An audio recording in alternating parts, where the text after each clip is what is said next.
And now back to our story about the residents of Olokuta Road in Ori community, Ogun State, with the deplorable state of roads in the area. A warning for our viewers to please expect delay, as I'll be speaking with our correspondent Bernard Akede, who is on ground right now. Bernard, good afternoon once again. Good of you to join us on the news. So, Bernard, I'm going to go straight ahead and ask you what things are, the situation of things right now as you can see them yourself.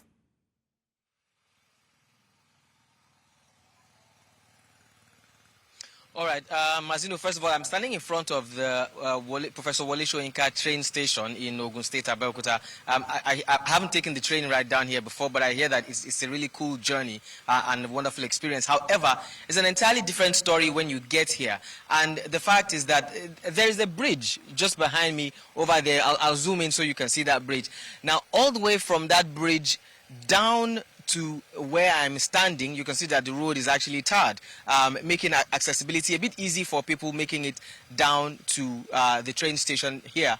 Unfortunately, the part of the story that most people don't get to hear is that from that bridge down to here, up until where I'm going to walk to, at least where your eyes can see, just about 1 kilometer journey or about 1 kilometer radius is the most you will get of the tarred road. And after that, it's completely unmotorable. It's all the way down, follow the light post. Now I'm here with Mr. Semiu Ademola, who's going to explain to me better, and you may just see some of the footage of what the road looks like after this 1 kilometer of tarred road. Beyond that, it's completely different. Mr. Ademola, thank you for joining us. Thank you. So I saw the road after there, and I was saying to myself, the road is bad. But you said something else, that there's no road entirely. What do you mean by that?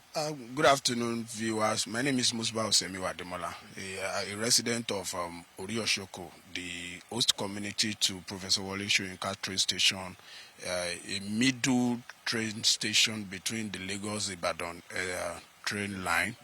And to the glory of God, we have this project cited here, but the most unfortunate part of it is that instead of it being a blessing to the host community, is other way around. And when you were discussing with me, I told you there's a difference between having a road or a bad road, or there is no road at all. Here we don't have a linking road to the station, and this is a multi-million-dollar project, an international one at that, one of the very few in West Africa. But we don't have a road. We don't have a linking road. There is no road at all. If you are moving from FMC or the bus stop there, that is the nearest bus stop there, which is Olokuta bus stop along Ajebo Abeokuta Ibadan Express Road, it will just take you 5 minutes at the road is motorable. But there is no existing road at all because the gully has damaged the road. We don't have a road. And this community that is hosting is just at the middle. We have more than 28 communities here, from the entrance down to the last point of the road. From this that you just mentioned, that maybe you've shown the people at home, but from Olokuta down to the federal housing estate, the proposed housing estate there is no road at all.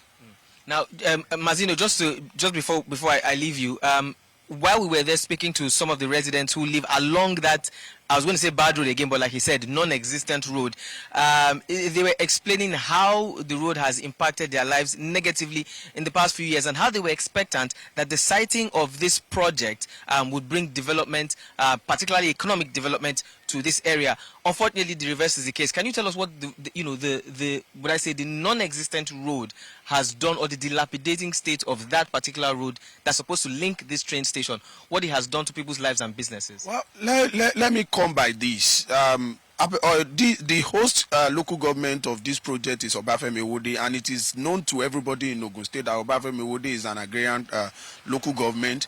But apart from agricultural activities, we have more than 5 giant projects of national and international repute. One of them is Federal Medical Center, and the other one is OGTV, Chrisland University, and some other landmark project like that.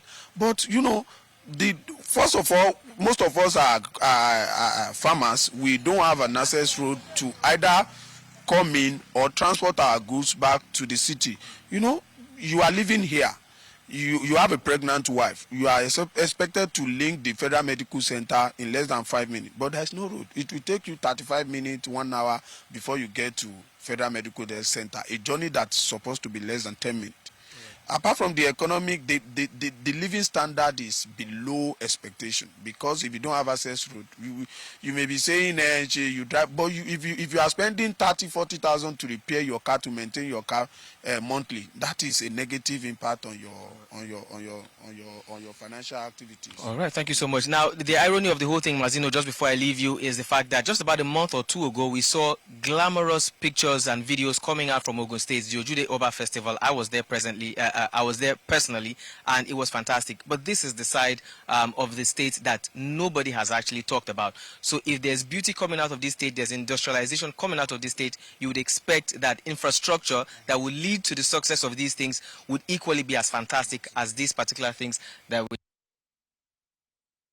Just 1 minute before. I'm sorry. Let me appreciate Mr. Governor, the governor of Ogun State, but in other way around, he's trying to fix a road that linked to the immigration center, in which is not the best option, because the road it's linking to residential areas that is of no economic or security value to us. But this major road is what we are expecting either the federal government or the state government to come to our aid. Very urgent as it is. God bless you. Thank you, Martino. So there you have it. The people are excited that the governor is doing some work, but they are saying it may be directed, towards the wrong place. They believe that it should start from here first, so that the lives of the people are immediately impacted before we begin to talk about